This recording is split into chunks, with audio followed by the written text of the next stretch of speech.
शेतकऱ्यांसाठी आज दिवसभराच्या झटपट ठळक बातम्या। नव्या लाडक्या बहिणी आता नकोच, 27,000 अर्जही केले बाद, कागदपत्रांची पडताळणी सुरूच, नवी नोंदणीही करण्यात आली बंद।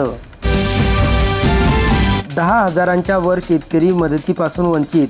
खरीप हंगाम 2024 मध्ये झालेल्या अतिवृष्टीमुळे पिकांचे खूप मोठ्या प्रमाणावर नुकसान झाले आहेत। मदत मंजूर असूनही अनेक महिने उलटून गेले असले तरी प्रशासकीय दिरंगाईमुळे 17,000हून अधिक पात्र शेतकऱ्यांपैकी केवळ 7,200 शेतकऱ्यांनाच आतापर्यंत लाभ मिळाला आहे। सुरक्षिततेसाठी ड्रोन फवारणीकडे शेतकऱ्यांचा वाढला कल। चांदोड परिसरात पारंपरिक शेती करताना येणाऱ्या अडचणी पाहता शेतकऱ्यांनी ड्रोनद्वारे फवारणी करत शेतीच्या आधुनिकतेकडे वाटचाल सुरू केली आहे। त्यामुळे वेळ, पैसा, मजुरी, औषध यांची मोठी बचत होत असून आरोग्याच्या समस्यांपासून शेतकऱ्यांची सुटका होत आहे।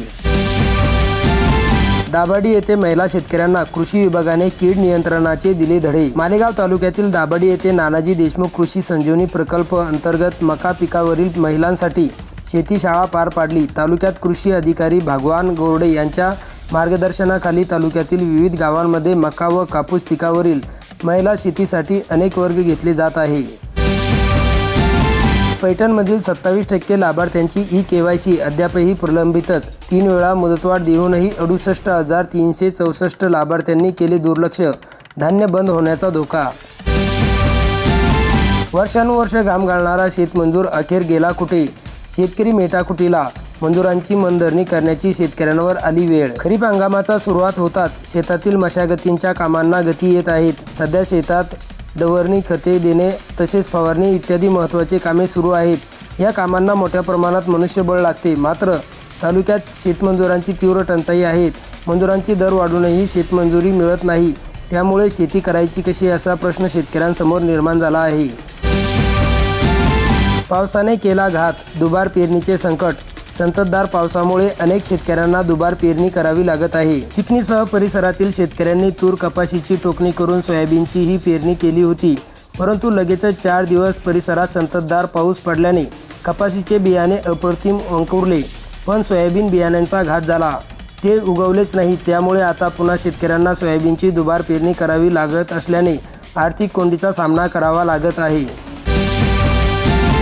शेतकऱ्यांचा हक्क, शेत पाणंद रस्ते। सुमित वानखेडेंनी मांडले प्रश्न, शेतकऱ्यांमध्ये आनंदाचे वातावरण।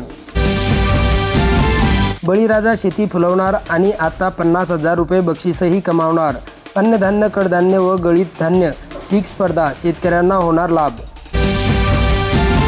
पावसाचे संकट, 3,000हून अधिक हेक्टरवरील पिके आली धोक्यात। 143 गावांमधील शेतकऱ्यांना बसला फटका। कृषीसह महसूलकडून पंचनामे सुरू, शेतकऱ्यांना झालेल्या आर्थिक नुकसानीची भरपाई देण्याची मागणी।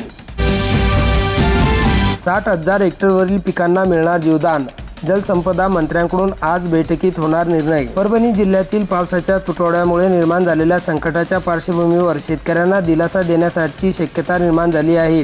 विधानसभेत आमदार राजेश विटेकरांनी उपस्थित केलेल्या मागणीवर जलसंपदा मंत्री राधाकृष्ण विखे पाटील यांनी तातडीने दखल घेतली असून आज कालवा सल्लागार समितीची बैठक घेऊन पाणी आवर्तनास मंजुरी देण्याचा निर्णय होणार असल्याचे संकेत दिले आहे।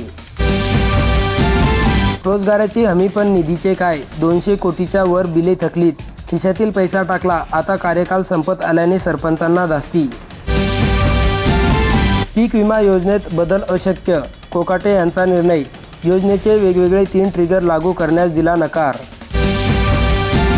शेतमालाचे भाव पाडून महागाईचा केला निच्चांक, किरकोळ महागाई 6 वर्षातील सर्वात कमी, घाऊक महागाई उन्हेत 0.13%।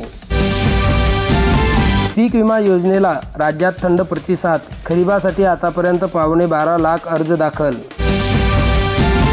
STBT कपाशीवरील बंदी उठवली जाणार, केंद्रीय कृषी मंत्री शिवराज सिंग चौहान यांचे संकेत।